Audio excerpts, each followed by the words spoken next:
Hola Carmen, bienvenida a Blinkers, bienvenida a un podcast que vamos a comenzar contigo, el primer episodio. Estoy súper contenta de que estés aquí, aunque ya nos hemos saludado fuera, entonces, oye, esto muy natural.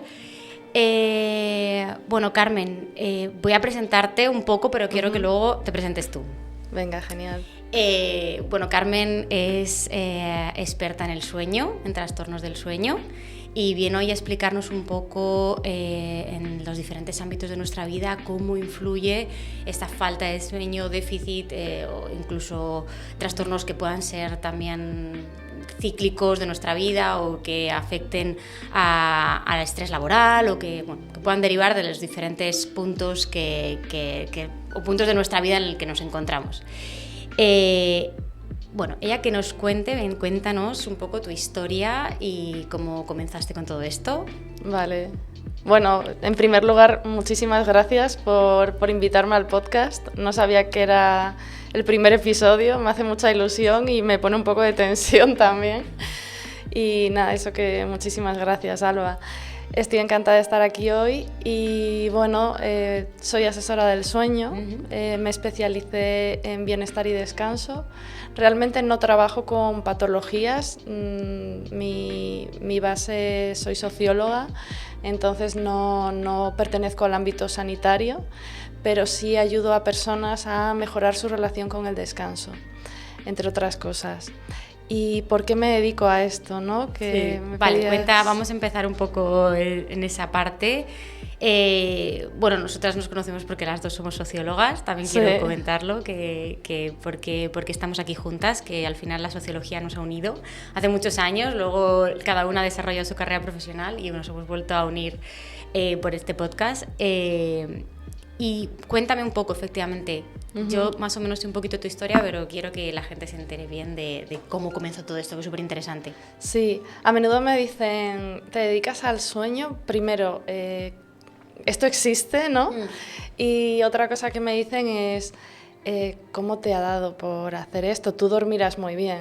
Y lo curioso es que no, o sea, que me dedico a esto porque tengo un trastorno del sueño neurológico que no tiene cura, de momento. Y entonces, bueno, pues empecé a tener síntomas como con 13 años y los médicos me decían que estaba bien y los profesores que rendía por debajo de mis posibilidades. Entonces, claro, mi rendimiento físico y escolar bajó muchísimo y, bueno, básicamente me hacían pensar que era vaga, que sí podía, pero que no quería. Qué curioso. Eso seguro que hay mucha gente que a lo mejor se identifica. Sí.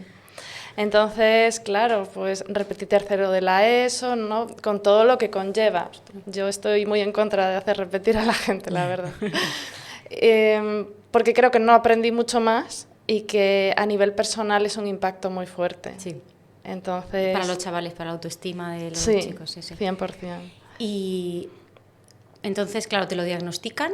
Claro, pero espérate, que estoy con 13 años, que soy una vaga, que los médicos me dicen que estoy bien, y van pasando los años, digamos, de la educación secundaria, que además pues estás en la adolescencia, entonces parece que, bueno, pues que tienes menos motivación por las cosas, nada, el pavo, tal, y yo ya termino bachillerato como puedo, deseando empezar la uni, porque sí tenía mucha motivación por realmente elegir lo que quería en mi vida.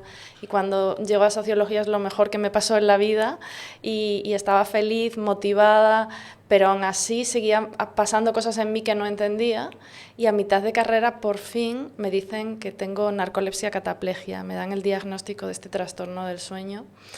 Y entonces me di cuenta, o me he ido dando cuenta a lo largo de la vida de varias cosas. Una, de la falta de información, incluso a nivel médico o a nivel educativo. Sí. ¿No? Porque a mí me mandaban un montón de veces al psicólogo del colegio. Pero o sea, que para que tú fueses esa niña que no rendía al ritmo que el resto, o sea, ¿qué es lo que te ocurría? O sea, decir, ¿cómo te enfrentabas a los estudios y qué era lo que afectaba a tu rendimiento? Buena pregunta, porque me he lanzado así. No, pero bueno, yo te voy preguntando. La narcolepsia se caracteriza porque tenemos un sueño nocturno desestructurado completamente, de manera que durante el día nos sentimos muy cansados, agotados, o sea, no cansados, sino agotados. Entonces, claro, te enfrentas al día como puedes, bajo mínimos. Y cuando tú te sientes muy agotada, luego vuelve a impactar en tu noche porque te exiges más, es más fácil tener ansiedad, estar inflamada, ¿no? O sea, afecta a todo. Yo te prometo que tenía como el concepto de la narcolepsia diferente, era como más de que realmente teníais más necesidad de sueño o que simplemente te venía en un punto concreto. ¿Es así? O sea, ¿a ti te viene el sueño y lo puedes controlar? Porque claro, todo el mundo tenemos la mente de la gente que se cae. Sí. Claro, la cuestión es que es conocida la narcolepsia por eso de la gente que se queda dormida y suelen pensar que entonces por la noche duermo a pierna suelta, pero para mí, aunque con los años he aprendido mucho y lo he modificado, pero para mí dormir era malestar. Yo cogí miedo a dormir. Entonces, ¿Y te despertabas? O sea, ¿cómo es ese malestar del sueño por la noche? ¿Te despiertas de manera continuada o no entras en sueño profundo? O sea, yo te pregunto por puro desconocimiento. Vale. Bueno, por un lado, que creo que me quedaba algo de la pregunta anterior. Durante el día sí tenemos ataques de sueño que a veces son incontrolables, pero con estilo de vida y pautando unas siestas, ¿no? Pues bueno, se puede más o menos controlar. Pero volviendo a lo que decías de las noches, la narcolepsia tiene una serie de síntomas, hay quienes tienen todos y no necesariamente todo el mundo tiene todos, ¿vale? Claro, Yo tengo el pack completo. Ah, sí. Sí. Te lo llevas de todo. Todo. Entonces, mi sueño es desestructurado, eso es general, pero hay gente que no es consciente de esos despertares. En mis despertares yo sí era muy consciente porque tenía terrores nocturnos. Oh, vale. O sea, que está asociado también el sueño a ese despertar. Sí, entonces date cuenta que una persona que duerme de manera saludable, pues entrará en el sueño REM un rato después de haberse quedado dormido. En general, lo que parece que pasa en las personas con narcolepsia es que entramos súbitamente en sueño REM, entonces empezamos a tener ensoñaciones cuando todavía nuestro cerebro está demasiado consciente. Entonces... empezáis a soñar casi conscientes, o sea, como que es un poco, como que el sueño es muy claro, real. Imagínate cuando te estás quedando dormida, tú estás ahí un rato en el que todavía hay una cierta conexión con el exterior, te enteras de lo que pasa afuera. Vale. Nosotros, en general, nos podemos dormir en menos de 3 minutos, que es una de las pruebas, ¿no? Te hacen dormir varias siestas y te duermes siempre rápido. Ostras. Sí. Entonces nos podemos dormir muy rápido, pero en cierto modo es como un duerme-vela. Y entonces empezamos a entrar en ensoñaciones que se mezclan con sonidos o con cosas del contexto real. Y eso se llama alucinación del sueño. Entonces, hasta que tú eres consciente de que estás soñando, pasas por un estado de malestar muy fuerte. Porque, claro... Claro, porque es como que todo se vincula, ¿no? Que es como que la realidad... Es muy real, claro. Claro. Incluso cosas en las que no necesariamente creas. O sea, a mí se me han aparecido marcianos, fantasmas, y son cosas en las que yo nunca he creído, pero en ese momento tú estás en tu dormitorio, en un contexto real, y hay algo ahí que te está tocando y sientes cómo te toca. Escucha, yo te lo digo porque yo no he tenido muchos terrores nocturnos, pero tuve una vez yo creo que evidentemente también el contexto. Yo estaba en una casa que tiene mi abuela en Soria, no vieja, o sea, te hablo de que es súper antigua, además la tienen decorada como para que eso dé más terror todavía, ¿no? Todo súper antiguo, tal, con sus vírgenes, sus historias. Yo me acuerdo de estar allí y estar como con esa pesadilla como que estás despierto pero dormido. Entiendo que, o sea, como que a mí me suena lo que me estás contando un poco de eso. Sí. Horrible, porque yo no conseguía despertarme y había como que algo que me presionaba la cama y yo nada más que gritaba, ¡mamá! Para salir de ahí. Claro, yo sabía que todos estaban abajo ya, que yo me estaba despertando más tarde, haber salido de fiesta, y claro, estaba y no había bebido ni nada, o sea, era totalmente consciente. Y mamá, y tío, y mamá, y tío, yo les llamaba para que me despertasen porque había algo que no me dejaba despertarme. Te lo juro, estuve 2 años, 3 años sin volver al pueblo. Del pánico que me dio, porque en realidad yo bajé y le dije, madre, yo no vuelvo a dormir más aquí, yo me voy a casa esta noche. Y que a mi madre me decía, Alba, que son terrores nocturnos, que te relajes, pero lo pasé realmente, porque yo de verdad es muy real. Que ahí había algo que me estaba agarrando y que no me dejaba despertarme. Sí. Y yo me veía en la habitación dormida y con algo agarrándome. Y yo me fui de allí echando leches, o sea, literalmente salí escopetada, le dije, yo esta noche no me quedo, y te juro, bloqueé, como que lo castigué el pueblo durante 2-3 años. Mi abuela me decía, pero hija, de verdad que tienes ya mucha edad, y no me pasó joven, me pasó mayor, o sea, me pasó con 28, así, le dije, abuela, a mí me da mucho miedo esta casa, y yo lo paso muy mal, y eso que me pasó, y me lo estaba recordando. Sí, decías que habías salido de fiesta, aunque no bebiste, pero el hecho de trasnochar, o a veces una situación de jet lag, puede llevar a personas que habitualmente no tienen un problema así, pues a tener alucinaciones del sueño, terrores.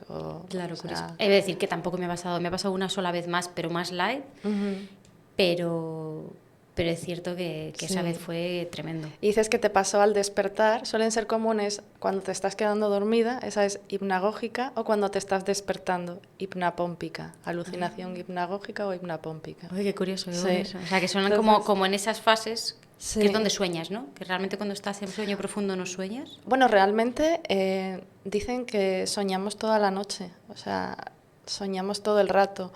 Lo que pasa que lo normal es no darnos cuenta de que estamos soñando.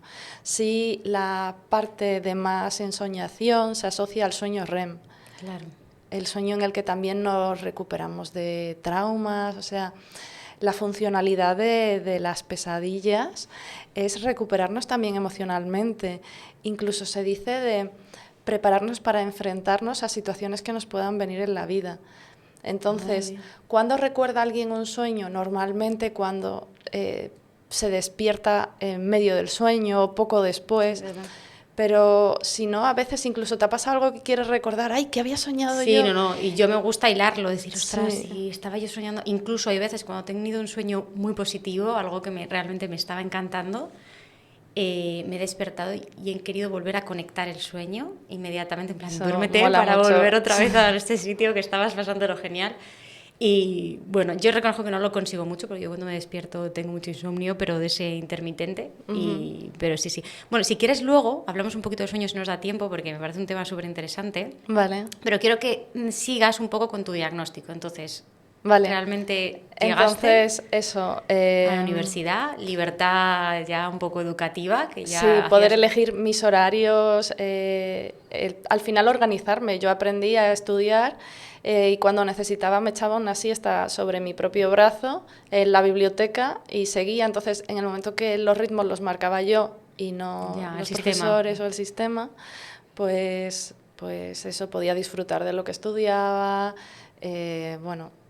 ¿Y cuando, o sea, realmente ese momento en el que tú, o sea, te viene el sueño, entiendo que lo que tú dices, que lo puedes ir, ya te vas organizando y vas viendo qué necesidades tienes, pero sobre todo inicialmente, cuando entiendo que te acababan de diagnosticar y todavía no tenías mucha idea, entiendo que como que te viene y qué sientes tú cuando te viene, o sea, sientes... Sí. A ver, además a mí me diagnosticaron en mitad de carrera, o sea, y ya llevaba teniendo síntomas desde los 13, o sea, tardaron como 10 años y está en la media. El problema es que está infradiagnosticado y que se demora entre 8 y 10 años en diagnosticarse. Cada vez hay más divulgación, información.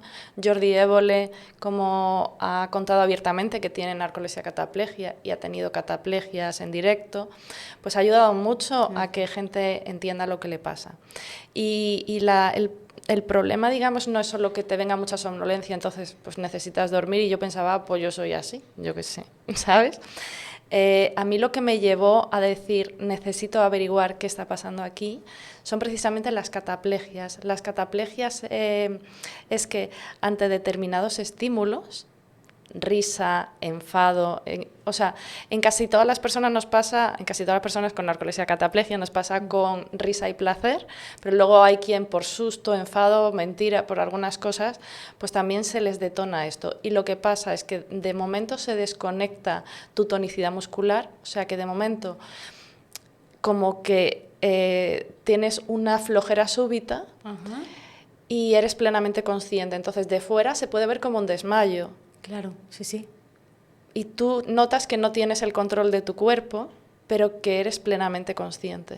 O sea, que es más físico muscular que yo pensaba que era más de que te entra sueño, ¿no? De que claro, como que sientes hay dos como cosas, que necesitas... ataques de sueño, que esto es común, la excesiva somnolencia diurna es común a todas las personas con narcolepsia, pero la cataplegia, que es ante estímulos, ahí es solo las personas que tienen narcolepsia, cataplegia. Vale, que son como dos diagnósticos, me decías que no todo el mundo tiene todo, ¿no? Exacto. Son diagnósticos diferentes. Entonces, claro, la cataplegia te puede dar parcial, que de repente notas como que te tiembla la cara o que se te doblan un poquito las rodillas. Entonces hay gente que piensa que no tiene porque nadie entiende, bueno, pues sí, cuando me río se me doblan un poquito las rodillas, yo qué sé, ¿no? Ostras. Pero a mí empezó a pasarme por todo y de cuerpo entero. O sea, en plan de llegaba a la uni, saludaba a mi mejor amigo al que veía todos los días, que es como, ya lo sabes, no te das cuenta que hay una emoción ahí, claro. Y yo me desplomaba entera. Entonces yo decía, he desayunado bien. Sí, no tengo problemas de tensión a priori. Exacto. Claro.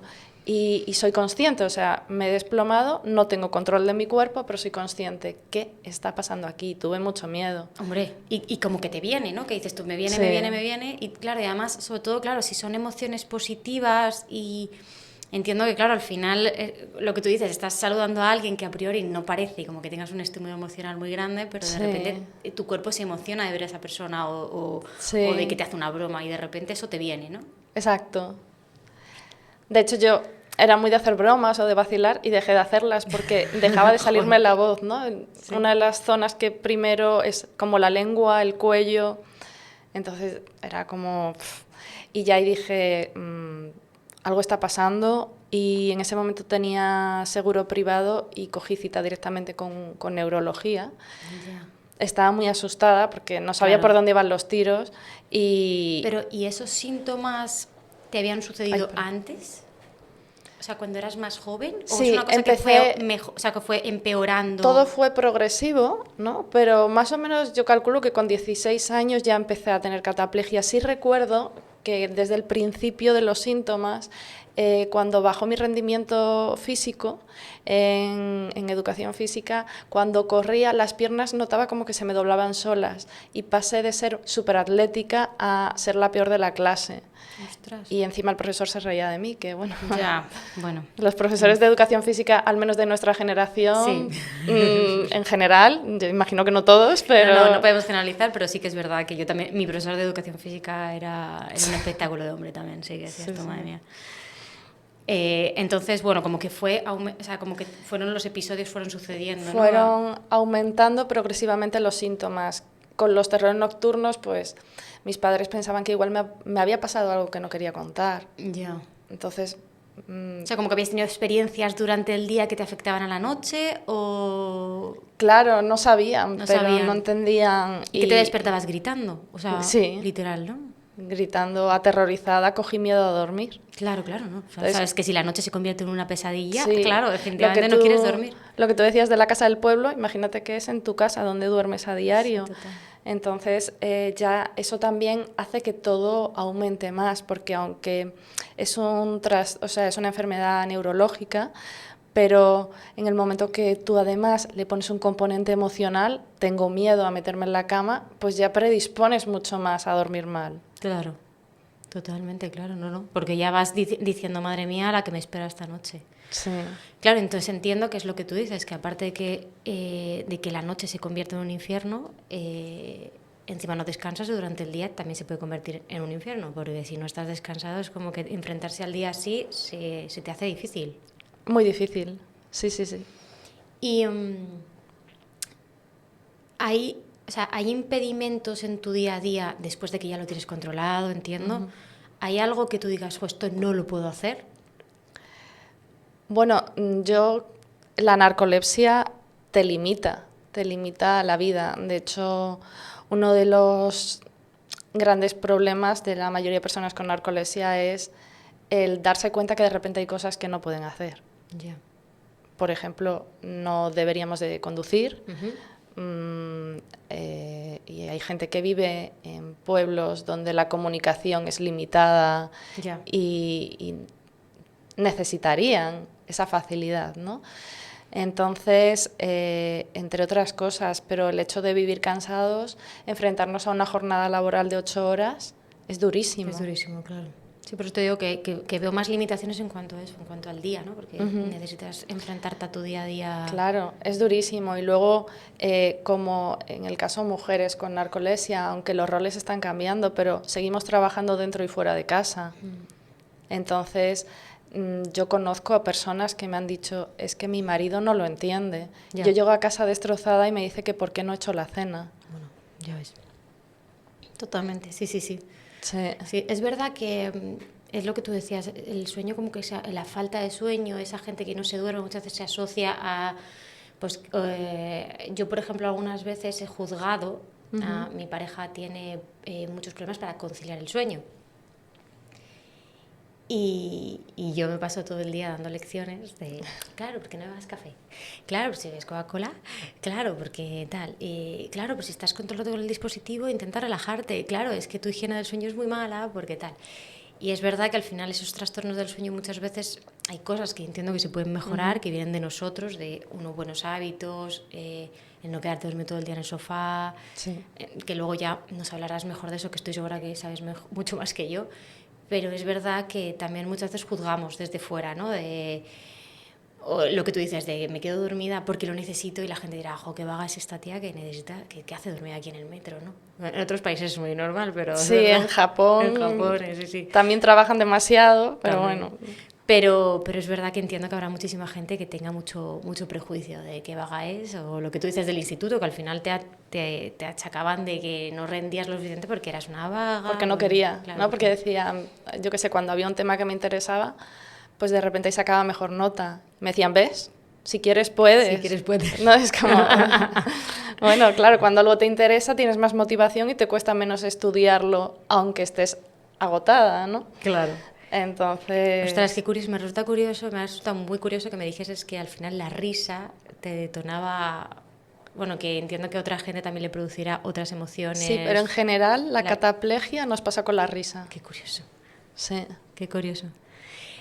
Pero es curioso cómo, entonces, llega un momento en el que terminas sociología y de repente entras en una asociación, ¿no? Cuéntame esa parte de cómo entras tú en esta profesión, o sea, cómo una... que además es una discapacidad. Sí, es una discapacidad. La narcolepsia podemos solicitar el reconocimiento de la discapacidad porque efectivamente nos limita muchísimo la vida. Yo la tengo reconocida y me parece necesario que todo el mundo lo haga porque al final, ya que nos ha tocado vivir con algo que nos limita, por lo menos pues tener pequeñas ventajas. Tampoco es que eso sea... Porque la gente se piensa que por tener la discapacidad ya te han salvado la vida. No, sí. Se piensa en plan de, bueno, ¿qué morro tiene? ¿No? Como si fuera algo... O sea, no. Pero pues tiene pequeños beneficios fiscales. Tiene también que tú puedes buscar empleo con beneficio para la empresa y entonces ellos se tienen que adaptar a ti. Muchas veces tenemos miedo al estigma. Sí. Claro, si yo tengo somnolencia, la empresa no va a confiar en mi productividad. Entonces, si yo voy con un certificado que por lo menos tiene una ventaja fiscal para la empresa por contratarme, pues oye, voy a tener menos miedo a decirlo. Sí, o por lo menos vas a tener la posibilidad, una posibilidad un poquito mayor de que la empresa te contrate y puedas demostrar que en realidad no afecta a tu rendimiento. La oportunidad también, que es lo que brinda esa obligatoriedad de las grandes empresas de tener al menos un 2% de personas con discapacidad en su plantilla. Que hay gente que dice que es injusto, pero es que yo creo que la inclusión empieza por un poco la obligatoriedad, porque si no, a lo mejor pues seguiría habiendo una segregación muy fuerte y lo que tú dices, si no te dan la oportunidad de ver cómo trabajas... Ya, te van a dar menos oportunidades, la persona a lo mejor no se arriesga tanto. Claro. Sí. Que luego en realidad es lo que tú dices, y al final si tú demuestras un rendimiento día a día, pues al final... Mira que ha salido la noticia de que se ha demostrado que en Portugal las personas que trabajan 4 días a la semana han reducido un 20% el nivel de estrés. Obviamente, o sea, por favor, ¿no? La conciliación de la vida se hace más sencilla. Entonces, todo lo que nos ayude a facilitar la vida nos ayuda a vivir mejor y a trabajar mejor, que al final es un beneficio para la empresa. Imagino que todo el tema de las jornadas y tal con los años, de hecho es una de las cosas que quieren hacer para, no sé para qué año era, pero de hecho ya hay subvenciones para empresas que se adaptan a eso. Creo que hay un pago único de fondos europeos o algo así, que si se adaptan a jornadas de 4 días. Es verdad. Qué bueno. Está bien. Bueno, los autónomos... Ya, sí, no, ahora que soy autónoma, bueno, pues... en fin. Es otra forma de organizarte, pero bueno, sí, yo siempre digo que al final yo no he tenido unas vacaciones reales desde que comencé a ser autónoma. Bueno, pero sobre todo, quiero entender que toda esta parte...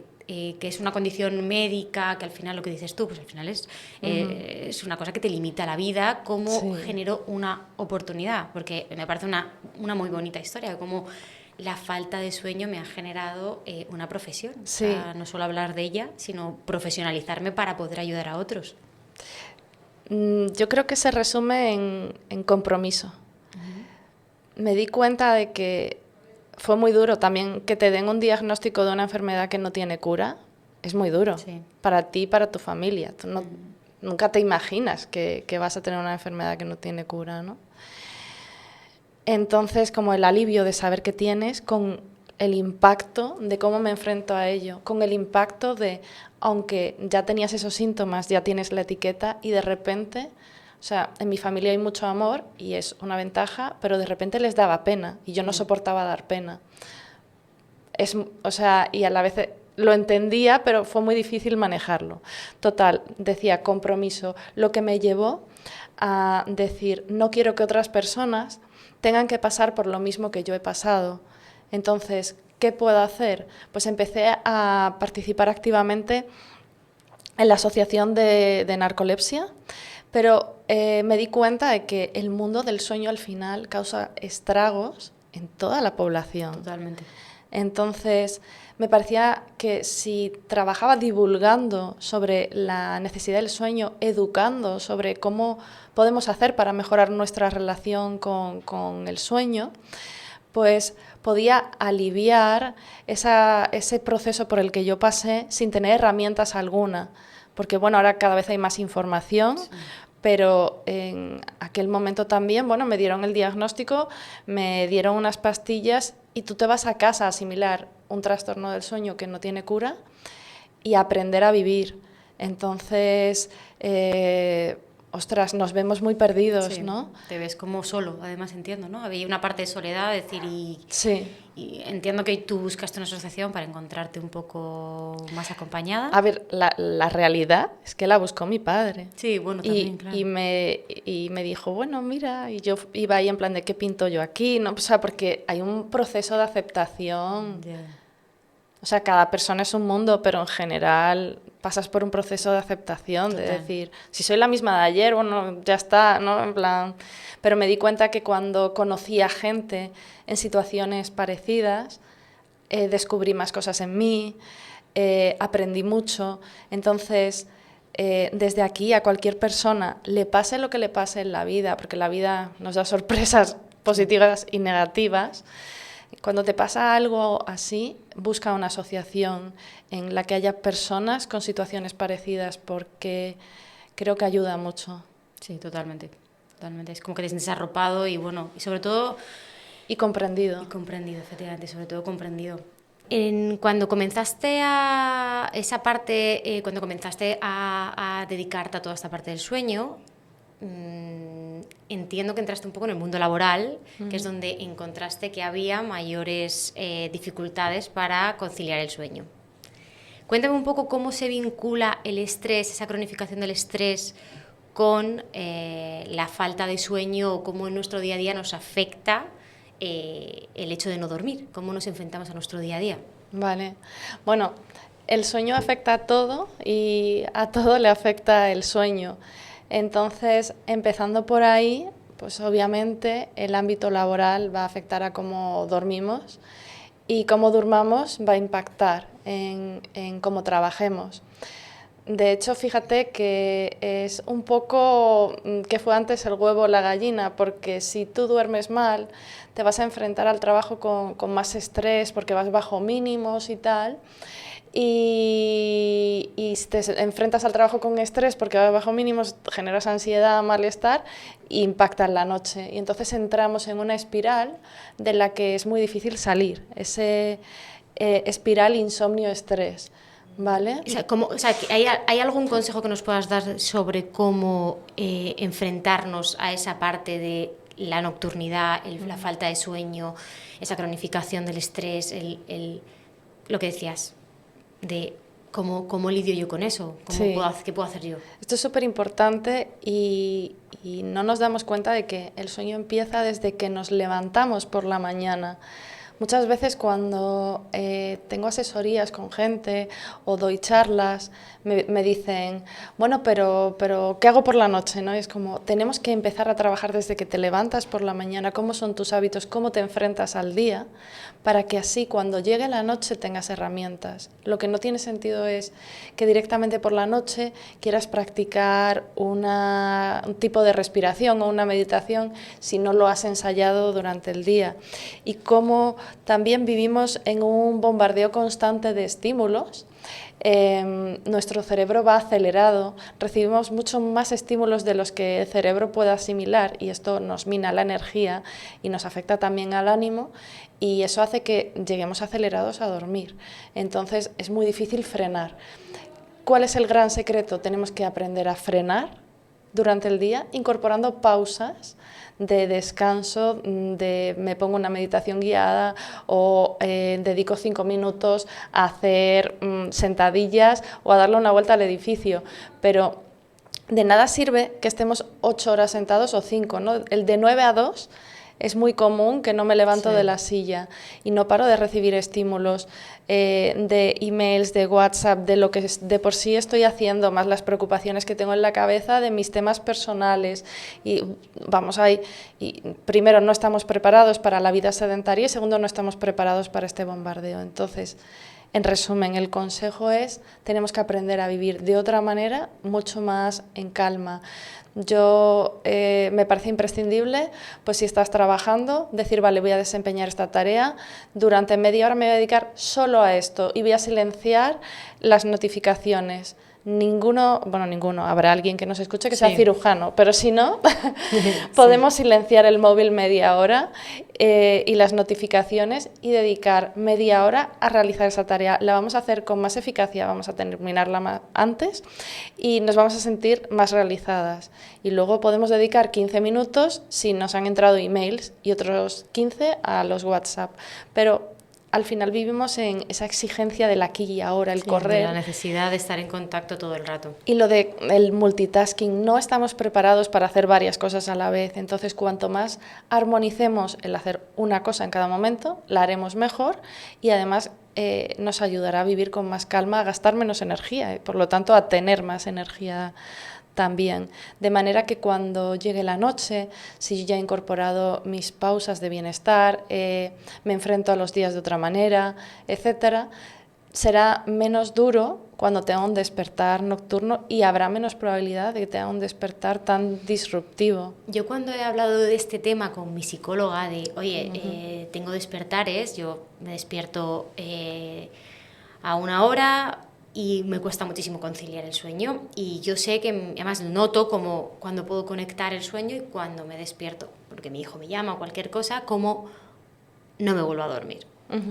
Y he intentado varias cosas, contar, respirar, no pensar, intento bloquear aquellos pensamientos que me generan estrés, ¿no? O sea, que decimos de que el sueño, la nocturnidad, lo que no podemos tomar decisiones por la noche, no se deben tomar decisiones por la noche, porque por la noche se toman muy malas decisiones, lo que decimos es... yo si hubiese tenido que tomar decisiones por la noche me hubiese divorciado 10 veces, me hubiese dejado mi trabajo otras 10 veces.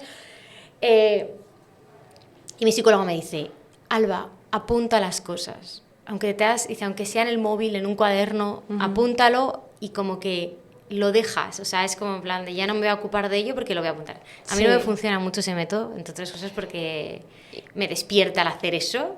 Sí.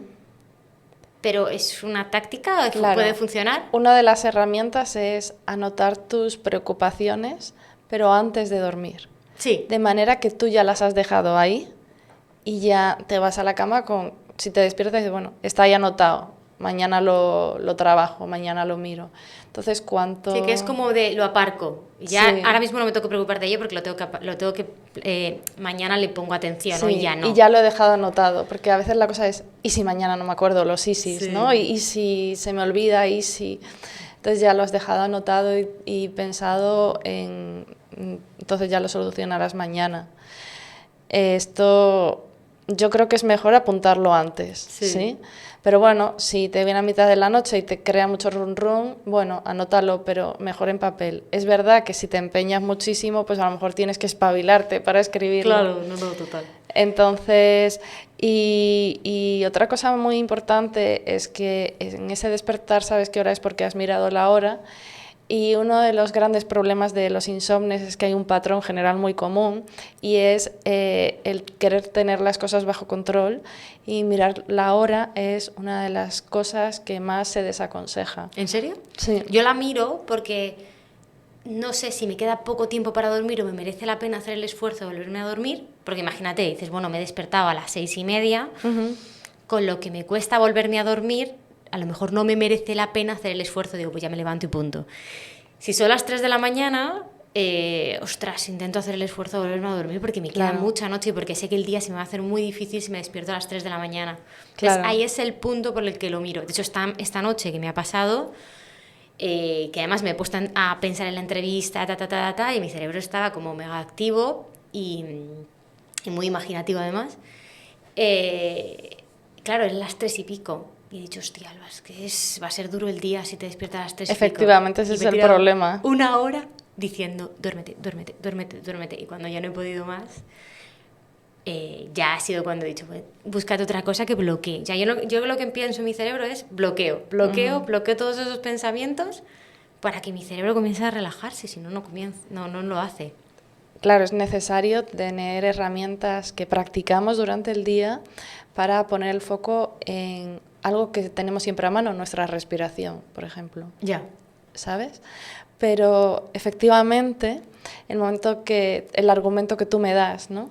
Miro la hora, pues hombre, para saber qué hora es y saber si tengo que dormir más o ya me puedo levantar, pero ya estás ahí en plan de, pues tengo que dormir más, tengo como la obligatoriedad, me estoy poniendo ahí una presión en que me toca dormir y lo que estoy es acelerándome porque vaya día me espera mañana con este despertar que he tenido ahora. Entonces, la primera recomendación es no mires la hora. Fíjate que una persona que habitualmente duerme bien, si mira la hora, a lo mejor piensa, ay, qué bien, me quedan 2 o 3 horas por delante. Total. Pero una persona que habitualmente tiene ese despertar, que cuesta reconciliar el sueño, mira la hora y dice, vaya día me espera mañana, venga, voy a intentar dormirme, venga, no sé qué. Yo es lo que pienso también. Entonces, aunque cuesta, es un proceso, es bueno deshabituarse de mirar la hora y pensar, bueno, es que si no ha sonado el despertador, pues todavía no es la hora. Y otra cosa importante es que la cama es el lugar para dormir. Entonces, si llevas más de media hora rumiando, sal de la cama. Ya. Eso también lo he escuchado, lo de vete a otro lado, tal. Lo que pasa es que es cierto que al final durante la noche, vamos, yo me despierto con nada, siempre como que la cosa de no voy a hacer mucho ruido para no despertar a los demás y demás, y al final me quedo ahí calentita, ¿no? Sobre todo en invierno, que claro, es lo que te quedas ahí calentito, pero sí también lo había escuchado, lo de vete a la cama a dormir y no hacer otras cosas de mirar el móvil, leer o lo que sea que incluso que pueda ser negativo. Sí, y sobre todo esto, el rumiar, ¿no? En ese despertar, si ya sabes que llevas más de media hora, más de 20 minutos, dándole vueltas a la cabeza, sal de ahí. Que no te pare el frío, que no, ¿sabes? No quieres hacer ruido e irte al salón, pues déjate una esterilla al lado de la cama con una manta. Porque esto funciona mucho en las personas que tienen ese despertar, que yo siempre les doy esta orientación y en la siguiente sesión les pregunto, bueno, ¿qué tal? ¿Cómo ha ido? Buah, el despertar, no sé qué, saliste de la cama, es que hace frío, ¿no? Sí. Pero cuando empiezan a incorporarlo notan esa mejoría. Porque hay una identificación ¿no? Del dormir en la cama y de ocio en el resto de la casa. El cambiar de espacio, el frenar el pensamiento, a veces también pasa que hay un sueño ligero y cuando quieren salir de la cama no llegan a salir porque están dormidos aunque se piensan que estaban despiertos. Entonces es un ejercicio que te ayuda a ser más consciente y a romper también, ¿no? Porque si te quedas ahí, al final es como todo, si tú estás muy rayada por algo y no cambias el foco, no vas a salir de ahí. Pero si de repente estás súper preocupada aquí, pues yo qué sé, con algo que te ha pasado con un empleado, y en vez de quedarte aquí con el run run de se lo tenía que haber dicho de otra manera, espero que lo haya entendido, no sé qué, y coges y te vas a darte un paseo, lo ves de otra manera. Entonces, a veces el salir... es positivo. Sí. Y esto del sueño ligero, sueño profundo, ¿cómo es posible? Cuéntame, a ver, ¿cómo es posible que una persona, yo por ejemplo, esta gente que ronca, que vibra, que eso es un barítono que podría dar el tempo de la próxima temporada de Vikingos, y tú les oyes y yo me despierto, aunque esté a la otra habitación con la puerta cerrada, y oigo el sonido y oigo el tempo del ronquido, de cómo va... ¿Y cómo es posible que esa persona lo esté viviendo en sus propias carnes y no se despierte y duerme profundamente? ¿Cómo es posible? Yo digo, con la intensidad del sonido que suena eso, por favor. Yo me despierto y esa persona que lo está sintiendo, que le está vibrando por dentro, está profundamente dormida. ¿Por qué? Pues mira, es curioso porque roncar es signo de que algo no está yendo bien. No deberíamos normalizar roncar ni asociarlo a un sueño placentero. ¿No? O sea, la gente que ronca no tiene tanta calidad del sueño. O sea, en general, roncar nos está diciendo que hay algo que no está yendo bien, pues en nuestras vías respiratorias o en lo que sea, y no hemos de normalizarlo. Hay que ver qué pasa ahí. Es verdad que es la típica cosa que vas al médico y realmente muchas veces el médico como que no te pauta nada, ¿no? Es como, bueno, ya, pues ponte unas tiritas aquí en la nariz. Yo entiendo muchas veces que la gente realmente porque muchas veces más te afecta a la persona con la que compartes, no te afecta tanto a ti. Pero te digo que yo a veces que convivo una persona que ronca, y digo, pero ¿cómo es posible que no estés escuchando? Es que a mí me está tronando los oídos, ¿no? Y esa persona está, que yo las... ¿Qué pasa? Digo, pues si es que, o sea, si te escuchas, o sea, si yo te grabo y lo escuchas, alucinas. Digo, el nivel de sonido, y sin embargo esa persona está durmiendo y yo la despierto. De hecho, hay veces que ya digo, mira, me da pena porque no tiene la culpa, ¿sabes? Pero... tengo que irme a otra habitación, o sea, prefiero yo irme, porque ya entre que yo tengo el sueño mega ligero, es una convivencia imposible, una persona que ronca tango, pero... Es verdad que es como que la sanidad no le da mucha importancia cuando tú vas con ese problema es como, bueno, pues ponte unas tiras o mírate a ver si tal. Pues, bueno, o sea, no estoy dando ningún diagnóstico, obviamente. Sí, porque no es algo médico, tal, no, totalmente. Y claro que cada caso hay que verlo muy de cerca, pero una de las patologías más prevalentes en hombres es la apnea obstructiva del sueño. Y no siempre se manifiesta con ronquidos, que es cuando es más difícil de diagnosticar, pero cuando hay ronquido hay que ver también si hay apnea. Bueno, normalmente si hay apnea hay somnolencia durante el día se hace duro, entonces bueno, eso ya te dice algo, pero el ronquido no deberíamos normalizarlo y no estaría de más ver. Y luego sí hay ejercicios que se pueden hacer para como hacer un trabajo de las vías respiratorias y reducir el ronquido. ¿Esto es? Pues mira, sí. Es importante que la gente que ronque se lo... Es curioso porque hicieron un estudio, ¿sabes el instrumento que se llama didgeridoo? No. Bueno, creo que es un instrumento australiano y es una especie de tubo por el que soplas. ¡Ay! Entonces, hicieron una investigación en pacientes con apnea obstructiva del sueño incipiente, o sea, no muy desarrollada, que soplaban con el didgeridoo y conforme practicaban a lo mejor 20 minutos al día, mejoraban sus síntomas por la noche. Entonces es muy curioso. Y cuando no hay un ronquido, sí, depende del tipo, ¿no? Pero luego hay ejercicios que se pueden hacer.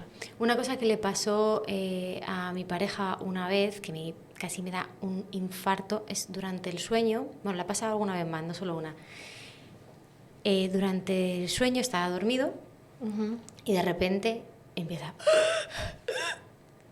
Esa falta de aire es la apnea. Como que parecía, él me contaba luego cuando el pobre revivió de ese infierno, porque yo casi pensaba que se moría. Básicamente que parecía como que si le había ido saliva por las vías respiratorias. O sea, como que había habido como trasvase, ¿no? Al tragar. Sí, como que a lo mejor se había atragantado. Sí, efectivamente, es como que se te metía agua en los pulmones, ¿sabes? Decía, es como la sensación de ahogo, de que no está entrando aire y ha entrado agua. O sea, como ha entrado esa saliva, ¿no? O sea, no agua, pero líquido, perdón. ¿Y eso le pasa a menudo? ¿O no, le ha pasado realmente a lo largo de 16 años, como 2 o como mucho 3 veces. También puede que le haya pasado sin mí, pero a priori no, creo que me lo haya contado, que me haya dicho no. Pero claro, yo lo he ido a mirar y tal, y es como, bueno, no... Tampoco como que no le dan mucha importancia, ¿sabes? Sí, cada vez hay más unidades del sueño, pero es difícil que te deriven a una unidad del sueño. Y bueno, pues... Luego él se recupera, empieza a toser y... Claro, ¿sabes lo que pero pasa? Es que pasa como un rato que no puede respirar. O sea, él empieza como a darse golpes en el pecho, ¿no? Y es una cosa, a mí personalmente me queda aterrorizada porque parece que le falta, o sea, que se va a morir, literalmente. Sí, o sea, es como interrumpes la respiración unos segundos y hombre, pues habría que consultarlo. Sí, totalmente. Le ha pasado alguna vez, es verdad que no le han dado como mucha importancia cuando lo ha contado, entonces como que al final dices, bueno, ¿sabes? Lo ha contado, entiendo, como en el médico de familia. El médico, sí, claro, de familia. Sí, a lo mejor tendría que ir a un especialista, pero sí.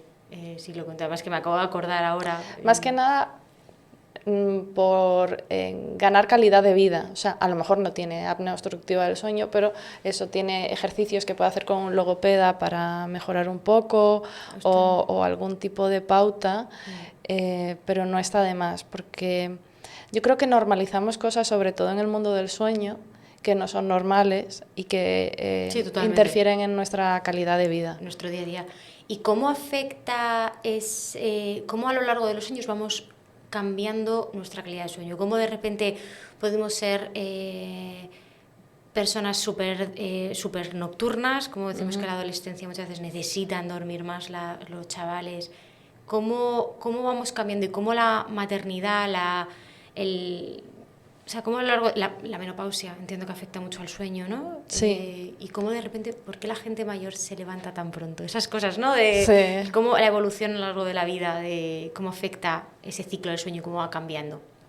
Bueno, como sabes, cuando nacemos, ¿no?, de bebés necesitamos dormir un número de horas muy grande y va reduciéndose. Todavía en la infancia es necesario dormir mucho porque todo se está formando.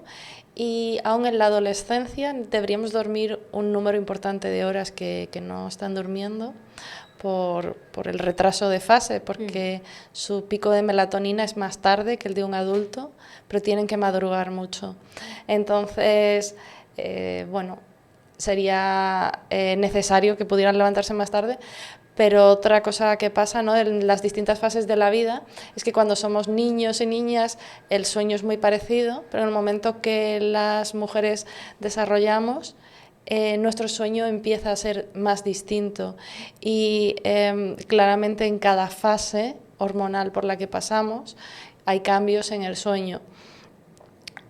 Hay como 3 o 4 días al mes, cuando se acerca la bajada de la menstruación, que dormimos peor. Entonces... ¿Ah, sí? Okay. O sea, es decir, cuando estamos ovulando o cuando va a bajar la regla, dormimos peor. Sí. Que nuestro cuerpo... Nunca lo había calculado, ¿eh? O sea, sí. no... Sí. Entonces, bueno, pues hay gente, como te digo, que lo nota más o menos o que pues no lo había asociado, Sí. pero sí pues en los distintos ciclos, ¿no?, de la mujer hay cambios en la progesterona y esto todavía no se sabe muy bien cómo puede influir en el sueño, pero sí se ha visto que hay una relación directa. Y lo mismo cuando llega la menopausia, no solo por el cambio hormonal, sino por los sofocos. El hecho de los agobios, los sofocos, pues te despiertan en mitad de la noche y no sabes qué hacer. ¿Y por qué cuando somos más mayores, lo típico de los abuelos? Yo me acuerdo de mis abuelos toda la vida despertándose súper pronto, haciendo todo súper pronto, que yo decía, ¿pero por qué? Es un sábado y que tenemos que estar en el Carrefour a las 9 de la mañana, ¿no? ¿Por qué la gente mayor tiende a dormir menos cuando siempre decimos, el día que me jubile yo no voy a madrugar en la vida? Sí que es verdad que hay gente que yo creo que no le gustaba madrugar, no era muy diurno, y cuando llega la jubilación, bueno, pues no, a lo mejor no se levanta tan pronto, pero generalmente todos los abuelos se levantan pronto. Sí. ¿Pero por qué? O sea, ¿por qué esa...? Sí, es verdad que el sueño, pues como todo cuando vamos cumpliendo edad, se va deteriorando y pues segregamos menos melatonina, entonces, y nos volvemos más matutinos. Sí. Entonces, pues igual que en la adolescencia somos más vespertinos, cuando nos hacemos más mayores nos volvemos más matutinos, aunque pues al final va mucho con las etapas de la vida y no hay que normalizar, insisto, cuando no se está descansando lo suficiente, porque hay gente que dice, pues es que duermo mal porque soy mayor. Oye, si tú te sientes cansado, si ves que no es que te despiertes a las 7 de la mañana, es que te despiertas a las 4 y no duermes más. Míratelo. Míratelo porque... ¿Y por qué hay gente que necesita dormir más y gente que necesita dormir menos? La típica persona de... Porque además ahora se ha llevado se lleva mucho esta tendencia, ¿no? Levántate a las 5 de la mañana, porque hemos entrado en la vorágine de la productividad y parece que el ocio, yo siempre digo que el ocio es revolucionario, ahora parece que dedicarte tiempo para ti está mal visto. Está mal visto, es como, ¿qué pasa? ¿Que no te levantas a las 5 de la mañana, no te pegas una ducha fría? Y sobre todo en el mundo del emprendimiento, que tú que al final lo vives en el mundo del emprendimiento, es que es así, es como... Para ganar mucho dinero y ganar tu primer millón tienes que despertarte a las 5 de la mañana, leer 10 minutos, luego darte una ducha fría, luego, o sea, como una especie de, ¿no? Y lo de tener tiempo para tener ocio para ti no está contemplado, porque si no estás perdiendo tu vida, estás tirándola a la basura, ¿no? Esta gente que dice, no, es que yo con 3 horas me vale. O yo qué sé, o con 4 horas, ¿no? O sea, un poco exagerado, ¿no? Pero no, yo con un poquito de sueño a mí me vale, porque el sueño es perder el tiempo.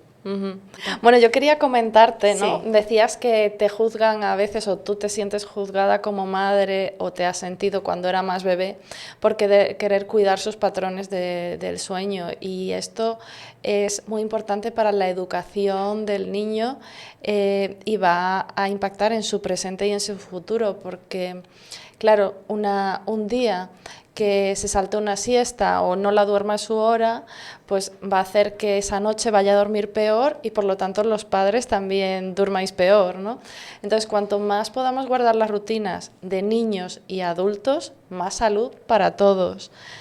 Y... Como nosotros, efectivamente, eso es una cosa que me acabas de hacer pensar en ello. Realmente los padres creamos una estructura del sueño de cara al futuro para nuestros hijos, o sea... porque yo lo he notado mucho, ¿no? Pues mi pareja tiene una familia que todos son muy nocturnos y es como que les encanta dormir en el sofá, tal, no sé cuánto, y todos son como muy iguales, ¿no? Y sin embargo, en mi familia todo lo contrario, se duerme muy pronto, se levanta muy pronto, entonces eso es genético, pero te entiendo que también habrá algo social. Claro, está el factor, como decíamos, hay 3 factores, el biológico de nuestro organismo interno, que va a la par con nuestros hábitos sociales y obligaciones laborales y con las horas de luz y oscuridad del lugar en el que vivimos. Entonces, claro, puede haber un factor genético, que ellos sean más vespertinos, más búho, pero si además lo potencian acostándose más tarde, haciendo todo más tarde, exponiéndose menos a la luz del amanecer, etcétera, pues están haciendo que su ritmo circadiano sea más noctámbulo aún. Entonces sí podemos jugar un poco cuidando nuestros hábitos para ir más adaptados y también para ir a la par de lo que necesitamos, porque como digo, somos seres diurnos, ¿no? A las 3 de la mañana no sería normal que estemos despiertos. Y es muy curioso porque el cómo va a dormir tu bebé empieza en la gestación. Sobre todo dicen en el último trimestre del embarazo, porque en ese momento los hábitos de la madre influyen directamente en el feto. ¿Ah, sí? Hay una conexión directa entre el cerebro, el estómago de la madre con el cerebro del feto a través de la placenta, de manera que los hábitos que tuvo la madre, cómo se ha sentido en ese periodo emocionalmente, todo eso va a impactar en la calidad del sueño y del bebé. Y en la época de lactancia también se ha visto que los bebés lactantes ordenan antes su ritmo circadiano y tienen más calidad del sueño que los bebés que comen fórmula. Ostras, fíjate. Es muy curioso. Curioso. Entonces, no es solo, o sea, también es educación, obviamente, pero es la interiorización de los hábitos en el periodo en el que se está desarrollando todo en el organismo. Totalmente. Yo sobre todo, es verdad que lo que te decía, que me he sentido muy juzgada, porque es como que si eres una madre muy rígida, muchas veces no sabes cómo hacerlo, ¿no? Si eres una madre muy rígida, que lleva unos horarios muy pautados, que lo haces por el bien de tu bebé y también por tu bien, lo que has dicho tú, para luego poder conciliar tú también el sueño, para tener un ritmo, para luego no verte arrastrando todo el día, ¿no? Y que tu bebé como que se desconfigure, ¿no? Que parece más el pobrecito. Sí. Y es verdad que desde fuera es como, jo, qué rígida eres, que no sé qué, y es que no puede ser así y tal, como que te juzgan por eso. Es una cosa que a mí me ha llevado un poco por el camino de la amargura durante... Claro, pero... Ya estoy empezando a salir de ello porque el niño ya empieza a estar... Es más mayor, pero... Es el desconocimiento general en el campo del sueño que tenemos, que hay un problema educacional, ¿no? A ninguno nos enseñan a cuidarnos. Fíjate que el 60% de las enfermedades que desarrollamos es más por nuestro problema de hábitos, por nuestros malos hábitos, que por nuestra genética. Entonces, fíjate el impacto que tiene y, sin embargo, infravaloramos todo el rato o cuestionamos el que quiere comer a una hora prudente o el que necesita acostarse pronto. Es como, joder, qué coñazo, ¿no? Ya me has cortado el rollo, tal. Y es tremendo, como los demás juzgamos. Y yo me acuerdo que yo lo he hecho, o sea... Cuando tenía una amiga que siempre era como muy rígida y tal, quería quedar con ella, era como, no, porque el niño tiene que dormir, el niño tiene que comer, el niño tal, y era como, Dios mío, es que no puedo verte nunca porque siempre hay algo que, ¿no? Y yo, por desgracia, he dicho, joder, o sea, qué obsesión, ¿no? Lo típico de qué madre tan obsesiva, era como un poco la frase. Y una pregunta que se me viene, ¿por qué hay veces que las siestas cortas son mejores que las siestas largas? ¿O por qué hay gente que se duerme una siesta larga y se levanta de mala leche con la tensión baja? ¿Y por qué hay gente que una siesta larga le parece lo más reparador del mundo? O sea, ¿por qué esa diferencia? Yo me acuerdo toda la vida de mi abuelo, se echaba media hora, literalmente 20-25 minutos, no superaba la media hora. Y para él era lo mejor del mundo. Y sin embargo, yo reconozco que a partir de media hora me pasa eso. Es como que ya no me encuentro bien. Sobre todo las siestas de esas de 2 horas que me levanto de noche, de las 6 de la tarde, digo, es que mi día se hace difícil. ¿Por qué sucede eso? Fíjate lo que hablábamos de la mochila, ¿no? Si duermes una siesta de 2 horas, estás vaciando la mochila y entonces luego, pocas horas después, llega la noche y tienes que dormir tus horas y va a impactar en tu noche. De manera que le he dado un poco la vuelta a la pregunta. Siestas largas son contraproducentes para luego nuestro sueño nocturno. Y luego, ¿por qué el despertar es más duro? Porque realmente si tú necesitas una siesta para superar ese pico de somnolencia y tal, no deberíamos dormir más de media hora, 20 minutos, media hora, para no llegar a la fase de sueño profundo y así que no tener esa resaca al despertar y que no sea tan duro. De hecho, lo que se ha visto, es un estudio muy reciente, es que la siesta ideal es la de 7 minutos. ¿7? 7. ¿Cómo es posible? O sea, de 5 a 10 minutos que, claro, te quedas en un sueño muy ligero, es cuando te estás quedando dormido, que si alguien te habla te das cuenta, sigues en contacto con tu exterior, pero has bajado de decibelios. Pero me ha pasado alguna vez que me he echado siestas de 15 minutos súper reparadoras, que ahora que lo dices digo, ostras, sí. Me ha pasado, de echarte 15 minutos o una cosa así muy poquito y decir, ostras, he dormido, o sea, me siento mejor que si seguramente me hubiese echado 2 horas. Sí, fíjate que la siesta de 20 minutos es la que se llama en inglés la power nap, la siesta que te da el poder, ¿no? La energía. Entonces, de hecho, en Estados Unidos hay siestódromos o zonas de siesta para que la gente se eche una siesta de 20 minutos. ¿Por qué? Pues porque luego van a tener más energía por la tarde, van a producir mejor estado de ánimo. La siesta, quien considere que lo necesita, ayuda, y yo creo que es mejor que un café. Entonces, ahora que se ha descubierto la siesta de 5 o 10 minutos, eso sería ideal y, ostras, lo podemos hacer en nuestro puesto de trabajo, ¿no? Y es una cosa que yo estoy intentando hacer ver en las empresas con las que trabajo, ¿no? Que normalmente doy conferencias y formaciones, sí, pero a veces también hago gestión de programas saludables. Entonces, como, ¿qué podemos incorporar para que haya más satisfacción, para que lleguen a la noche y descansen, para que el día no sea tan estresante? Pues una meditación, una sesión de relajación de 10 minutos después de comer. Es genial y deberíamos incorporarlo todo. Además, hay varios tipos de descanso, ¿vale? Creo que uno de los grandes problemas es que asociamos descansar a ese momento en el que por fin nuestra cabeza se topa con la almohada. Sí. Es como, este es mi momento de descansar. A ver cómo duermo esta noche, ¿no? Sí. Y ya entras en la frustración, en este estrés por controlar el sueño. Pero hay varios tipos de descanso. Obviamente, las vacaciones anuales, muy importantes. La configuración de la semana, si tengo opción a teletrabajo, flexibilidad horaria, formas de conciliar. Y durante la propia jornada de trabajo necesito incorporar descanso también. Lo que decíamos de me siento en mi puesto de trabajo a las 9 y no me levanto hasta las 2. No estamos configurados para movernos, no somos sedentarios y es súper malo para todo el organismo, es súper malo para la productividad, para la creatividad, para todo. Estar sentado. Sí. Yo reconozco que no soy nada de estar sentada, yo creo que no podría, pero soy de moverme y tal y no puedo estar tanto tiempo sentada, pero es verdad que hay muchísima gente que su puesto de trabajo también lo requiere, yo como coordino más cosas, pero es curioso. Y una pregunta, ¿cuando soñamos descansamos más o menos?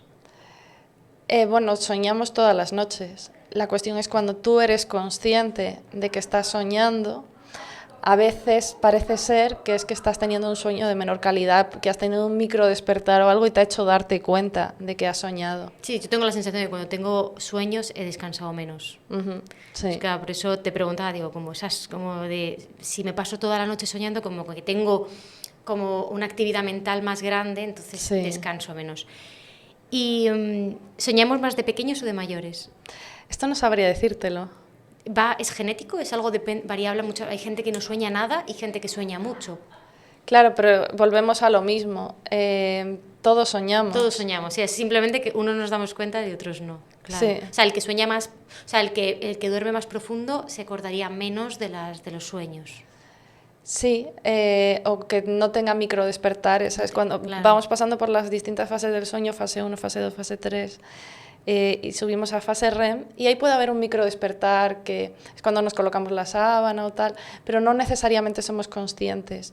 Pero cuando el sueño tiene más micro despertares y tal, pues ahí... Es cuando nos damos cuenta de que estamos soñando. Sí. Vale. O cuando tenemos un sueño más ligero, cuando hay una patología o una preocupación, cuando hay jet lag, ¿no? Lo que hablábamos de los terrores y todo esto, pues... viene también por eso, porque hay micro despertares. Curioso. Y tengo que preguntarte, porque al final a mí me interesa mucho el mundo de la belleza, ¿es necesario, o sea, cómo afecta el sueño a nuestros tejidos, cómo afecta a esa sensación de plenitud, de belleza, de estar radiante? ¿Qué relación hay? Fíjate, la piel de día de día se defiende y de noche se regenera.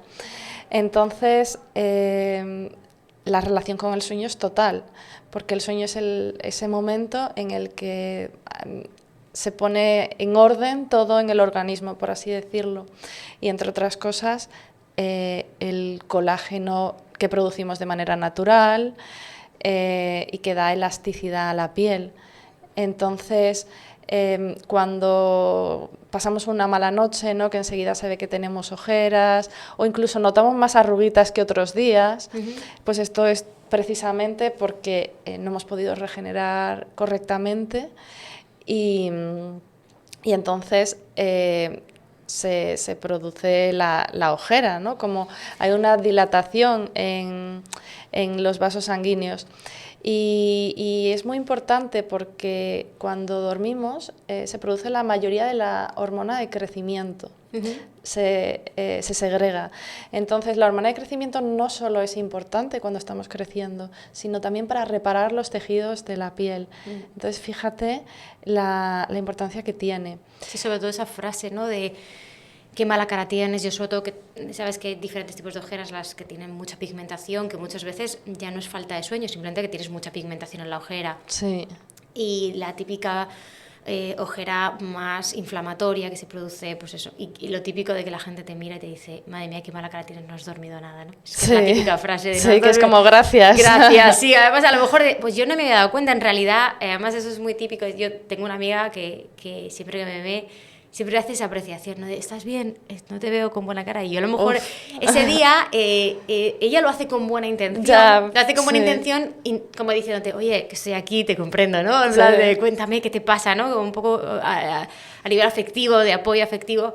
En realidad genera el efecto contrario de, que tengo mala cara. Pues yo me miro al espejo y me he visto fenomenal, ¿no? Y a lo mejor esa percepción que tienes tú de hecho, hay veces que los días que tengo despertares por la noche y que realmente no he dormido bien, a lo mejor me encuentro con mejor cara que los días que a lo mejor he dormido mucho y me encuentro con la cara inflamada, como la sensación esa de que tengo como mucho líquido. A lo mejor, ¿no?, de dormir en exceso. Puede ser, por eso te digo dormir en exceso tampoco es bueno, o sea, no es bueno en teoría dormir menos de 7 horas, aunque depende de la persona, pero dormir en exceso tampoco es saludable.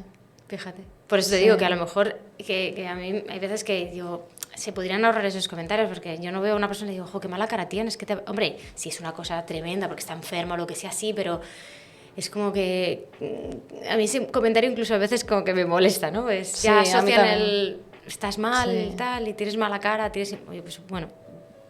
A lo mejor es más fácil preguntar, ¿cómo estás? ¿Qué tal? Y claro, ya tú, si te consideras que no estás bien, se lo vas a decir. Sobre todo si es una amiga de confianza, ¿sabes? En otras personas siempre dices, bien. Sí. Como, Y ¿cómo cambia la falta? Yo creo que la falta de sueño en ocasiones cambia la autopercepción de cada uno, ¿no? Porque cuando... Claro, esto es importante también. Cuando no estamos descansando bien, pues todo nos molesta más, somos más exigentes con nosotros mismos, ¿no? Y entonces nuestra percepción de la belleza hacia nosotros mismos y hacia nuestro entorno, ya no solo la belleza física de las personas, sino a lo que me sucede durante el día, ¿no? Estoy más negativo.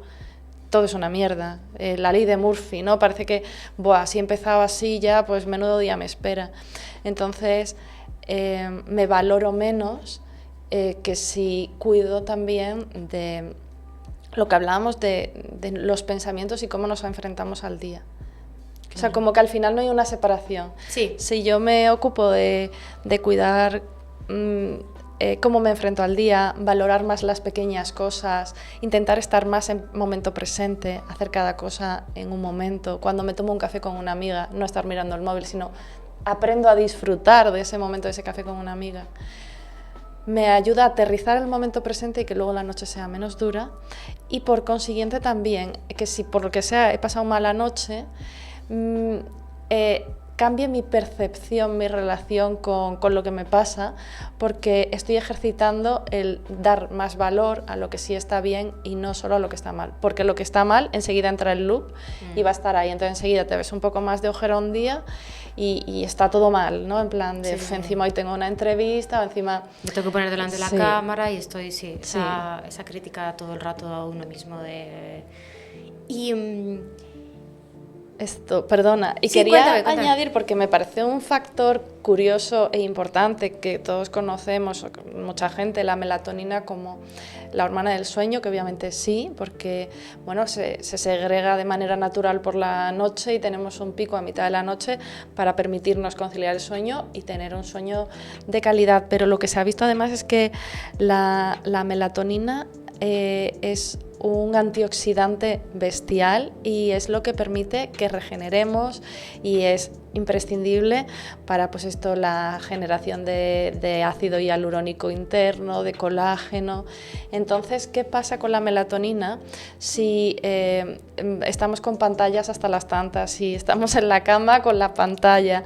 Pues si no tomamos el sol por el día, no estoy cuidando mi segregación de melatonina y además sabemos que con la edad vamos segregando menos melatonina. Entonces es muy importante que cuidemos nuestros hábitos para, a pesar de la edad, seguir segregando la mayor cantidad de melatonina posible, a quitarle tanta importancia, porque fíjate, es clave de la belleza, pero también del antienvejecimiento, ¿no? Estamos claro. Ahí ya no solo a nivel físico, sino la calidad de mi cuerpo, de mi organismo, el evitar desarrollar enfermedades. Entonces esto es súper curioso. Qué curioso, sí, totalmente. Y Carmen, ¿cómo ayudas tú a la gente a mejorar? O sea, cuéntame un poco un día tuyo, un ejemplo de algún día, sé que das conferencias, cursos en empresas y demás, pero ¿y si hay alguien que no pertenece a una organización y no tiene la suerte de que su empresa te lleve? ¿Cuál es tu capacidad de ayuda, ¿no? ¿Cómo tú...? Yo hago asesorías personalizadas completamente a las necesidades de cada persona y les acompaño en el cambio de hábitos para poder vivir con más energía, con más calma, disfrutar más de la vida y tener noches mejores. Que veo que la persona igual necesita algo complementario, pues le digo, oye, deberías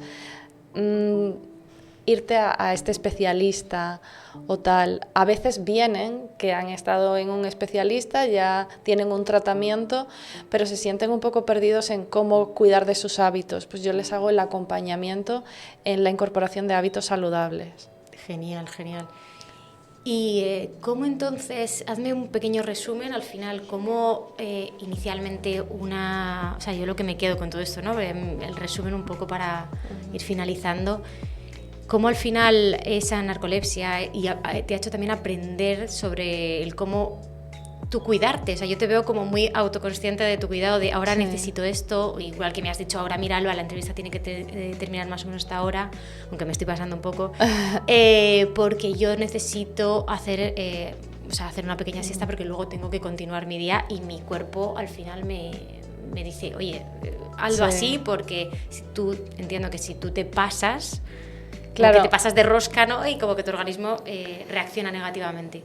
Claro, enseguida noto pues que me cuesta más encontrar palabras, que el agotamiento me impide desarrollar bien mis tareas. Entonces, como al tener narcolepsia todo lo acuso mucho, pues digamos que en ese sentido me ha ayudado a cuidarme más, pero no es el caso de todas las personas con narcolepsia y de hecho yo empecé ayudando solo a personas con narcolepsia porque claro, te dan el diagnóstico, el tratamiento, pero es muy difícil entender cómo cuidar tu cuerpo y a veces piensan, si total yo duermo mal, si total yo vivo cansado, entonces hacen más malos hábitos que buenos hábitos y el gran secreto es que haciendo buenos hábitos podemos vivir mejor, tengamos lo que tengamos, a pesar de nuestras circunstancias.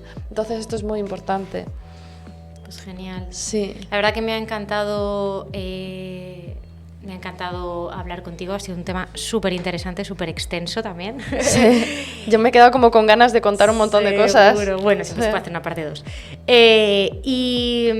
Bueno, ¿dónde pueden encontrarte? Yo pondré tus redes sociales abajo, pero... Cuéntame. Sí, soy Dormir Bien ZZZ en todas las redes sociales, siendo más activa sobre todo en Instagram Y en LinkedIn me pueden encontrar como Carmen Domínguez _dormir bien. Y bueno, me ha encantado estar aquí. A mí también que hayas venido, gracias Carmen. Sí, y eso, me encantaría que me contactaran para lo que necesiten, dudas o lo que sea. Y al final mi objetivo dirigiéndome a empresas es que llegar a más gente. Claro, totalmente. Porque es la manera es una plataforma. Sí, de poder divulgar más, ayudar más y ya te digo, con conferencias y formaciones, ayudándoles en la gestión del bienestar interno y con programas de team building, porque ahí se puede trabajar mucho. Qué guay. Más. Tiene muy buena pinta. Sí. Pues nada, muchísimas gracias, Carmen. Gracias a ti. Si alguien quiere un capítulo 2, que nos se manifieste. Sí. Un besito fuerte. Un beso.